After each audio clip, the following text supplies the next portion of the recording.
सभी विद्यार्थियों का एसवी चिल्ड्रन रावला मंडी के इस ऑनलाइन प्लेटफॉर्म पे स्वागत है। जैसे कि आपको लगातार वीडियो दिए जा रहे हैं डे वाइज डे और आप बढ़िया तरीके से कक्षा 7 के विद्यार्थी पढ़ रहे हैं। होमवर्क भी आपका पूरा हो रहा है। हम दूसरे पार्ट में है, पहले पार्ट के आपको क्वेश्चन करवा दिए। जिस विद्यार्थी ने वो प्रश्न नहीं किए तो अपनी कॉपी में कर लेना, क्योंकि समय समय पर आपकी सर क्लासें देखते रहेंगे और आपके घर पे जाके होमवर्क आपका चेक होगा। आप बढ़िया तरीके से अध्ययन कीजिए, पढ़ते रहिए। तो कक्षा 7 और हमारा विषय चल रहा है सामाजिक विज्ञान। विषय सामाजिक विज्ञान पे अध्ययन कर रहे हैं और दूसरा पार्ट चल रहा है। दूसरे पार्ट का नाम क्या है? नए राज्य व राजा। नए राज्य व राजा हम पढ़ रहे हैं। आज लगभग कुछ बातें हम नई चीजें पढ़ेंगे। क्या पढ़ेंगे? कल तक हमने पढ़ा कि कैसे राज्य का निर्माण हुआ, कैसे वहां राजा बना और वहां की व्यवस्था कैसी हुई। अब आज हम क्या पढ़ेंगे, क्या चीज पढ़ेंगे? राजाओं की प्रशंसा वगैरह हमने पढ़ लिया था। धन के लिए जो युद्ध के लिए धन की आवश्यकता थी वो पढ़ लिया। अब देखो, बहुत सारी वस्तुओं के लिए एक राजा हुआ करता था, वो दूसरा साम्राज्य पर आक्रमण किया करता था और वहां से लूटपाट करता था। ठीक है, तो उसमें देखो एक अफगानिस्तान के गजनी का सुल्तान। गजनी कहाँ पे है? अफगानिस्तान के गजनी का सुल्तान मोहम्मद ऐसे शासकों में से सबसे प्रसिद्ध। ठीक है, आक्रमण करना और उस क्षेत्र को लूटना और वहां जो भी धन है वो लूट के ले जाना। उसमें गजनी का एक सुल्तान था मोहम्मद। ऐसे शासकों में से सबसे प्रसिद्ध था। बहुत सारे शासक हुए लेकिन सबसे प्रसिद्ध कौन था? ये सुल्तान मोहम्मद था।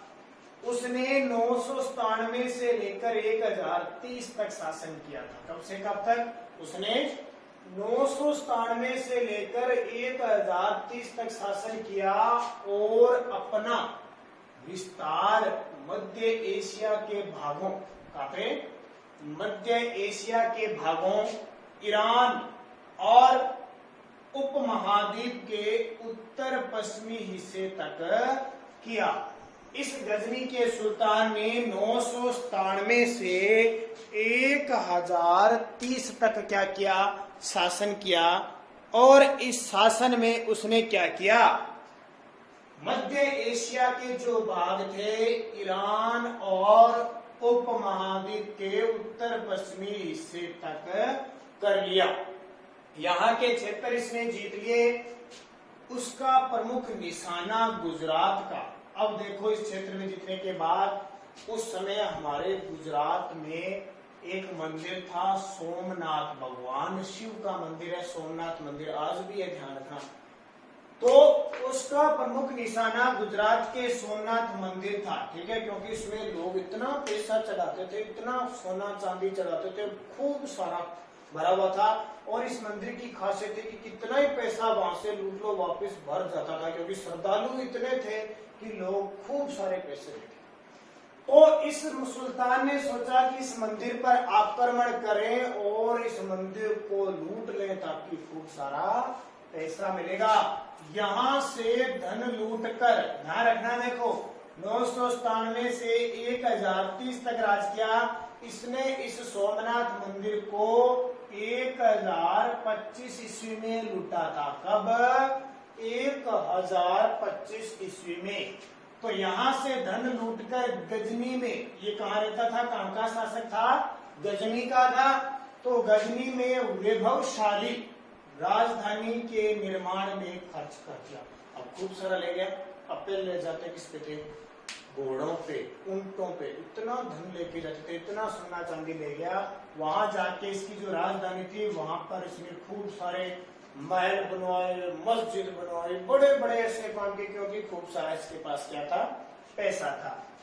सुल्तान के अलबरूनी को, सुल्तान ने अपना एक, इसका साहित्यकार था अलबरूनी को, इस उपमहाद्वीप का लेखा जोखा लिखने का काम सौंपा।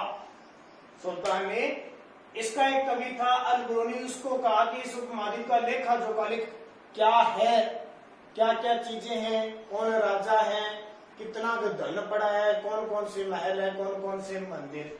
तो इस अलबरूनी ने क्या किया? अरबी भाषा में, किस भाषा में? अरबी, क्योंकि ये सारे कहां से आए थे? ये सुल्तान वगैरह सारे अरब से आए हुए थे। तो अरबी भाषा में उसने किताब उल हिंद किताब लिख दी। किताब का नाम क्या है? किताब उल हिंद, एक पुस्तक लिख दी। उसमें इसने सारे जितने भी और संस्कृत विद्वानों की सहायता से उपमहाद्वीप में सारे जो लोग जो सिस्टम था उसका लिख दिया। उस इसके अलावा दिल्ली में, अब देखो ये तो सुल्तान था, इसने आक्रमण किया। अब ये सुल्तान भारत पर आक्रमण करेगा, तो आपको पता है भारत पर आक्रमण करेगा तो हमारे जो भारत के राजा थे वो इसका सामना करेंगे। तो इसके अलावा दिल्ली व अजमेर क्षेत्र में चहमान राज्य थे। चहमान जो बाद में क्या कहलाए? चौहान। नाम सुना है ना चौहान आपने? इनमें पृथ्वीराज तृतीय प्रसिद्ध व शक्तिशाली शासक था। पृथ्वीराज तृतीय जिसने सुल्तान मोहम्मद गोरी को 1191 में हरा दिया। मोहम्मद गोरी इस सुल्तान महमूद गजनी के बाद आया था, मोहम्मद गोरी उसको हरा दिया, लेकिन 1192 में उससे हार कर अपने साम्राज्य को समाप्त कर दिया। पहले तो जीत गया 1191 में, और दूसरी बार जब आक्रमण किया 1192 में तो हार गया। ये युद्ध कौन से हैं? ये युद्ध है पानीपत के युद्ध। कौन से? पानीपत के युद्ध। ये तो चहमान और ये हुए। अब देखो दक्षिण भारत में चोल राज्य, एक वंश था चोल। तो चोल राज्य उरेयूर से तंजावुर तक फैला हुआ था। चोल राज्य उरेयूर से तंजावुर तक फैला हुआ था। कावेरी डेल्टा में मुट्टियार नामक से प्रसिद्ध एक छोटे से मुखिया परिवार की सत्ता थी। ठीक है, कावेरी डेल्टा, कावेरी नदी है उसका डेल्टा में मुट्टियार नाम से एक प्रसिद्ध छोटे से मुखिया परिवार की सत्ता थी। वे कांचीपुरम के पल्लव राजाओं के मातहत थे। ठीक है, यानी उनके सामंत थे। उरियार के चोल वंशीय प्राचीन मुखिया परिवार के विजय ने इसने 9वीं सदी के मध्य में उरियार के चोल वंशीय प्राचीन मुखिया परिवार के विद्यालय ने 9वीं सदी के मध्य में मुट्टियारों को हराकर इस डेल्टा पर क्या कर लिया? कब्जा जमा लिया। उसने वहां तंजावुर शहर और निशुंभ सुदनी देवी मंदिर बनवाए। ठीक है, जैसे अपने करनी माता, काली माता, ऐसी माता ना, तो उधर माता कौन सी है? निशुंभ सुदनी देवी मंदिर बनवाया। विजय के उत्तराधिकारियों ने पड़ोसी इलाकों को जीता, पड़ोसी इलाकों को जीत लिया और क्षेत्रफल व शक्ति को इसने क्या कर दिया? बढ़ा दिया। दक्षिण और उत्तर के पांड्य और पल्लव के इलाके इस राज्य के हिस्सा बन गए। दक्षिण और उत्तर के पांड्य और पल्लव इस इलाके के हिस्से बन गए। 985 में राजराज प्रथम ने राज्य पुनर्गठन किया। एक राजराज प्रथम आया शासक आया जिसने खूब सारा विस्तार किया और राज्य की सीमा विस्तार इतना ज्यादा किया, राज्य का पुनर्गठन कर दिया, यानी अलग से प्रशासन व्यवस्था बना दी।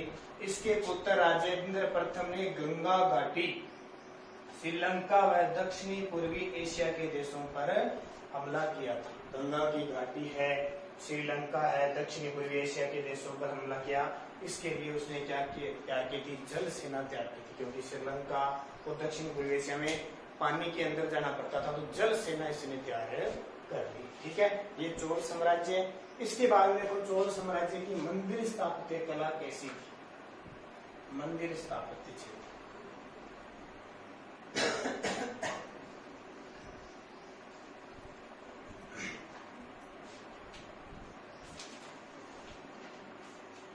अब देखो भव्य मंदिर और कांस्य मूर्ति कला। भव्य मंदिर व कांस्य मूर्ति कला। भव्य मंदिर व कांस्य मूर्ति कला क्या थी? तो इसमें देखिए राजराज व राजेंद्र प्रथम ने, राजराज और राजेंद्र प्रथम ने तंजावुर और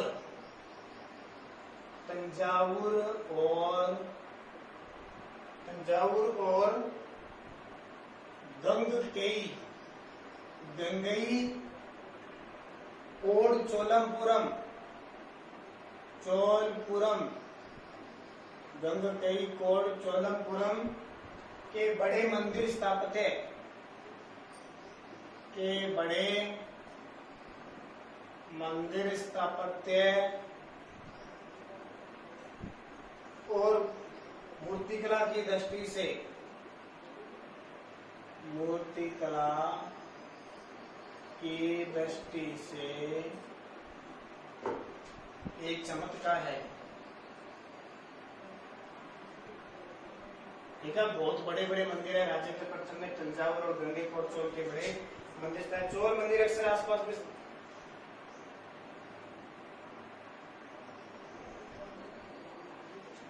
इन स्थापत्य कलाओं के लिए, इन स्थापत्य कलाओं के लिए कौन कौन से कामगार होते थे? जैसे पुरोहित, पुरोहित, मालाकार, पुरोहित, मालाकार, बावर्ची, बावर्ची, मेहतर, बावर्ची, मेहतर, संगीतकार, नर्तक आदि। ठीक है, इन स्थापत्य कलाओं के लिए पुरोहित हो गए, मालाकार हो गए, बावर्ची हो गए, मेहतर हो गए, संगीतकार, नर्तक आदि क्या करते थे?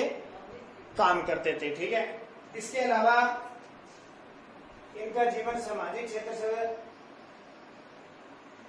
चोल कांस्य, चोल कांस्य प्रतिमाएं, चोल कांस्य प्रतिमाएं संसार की सबसे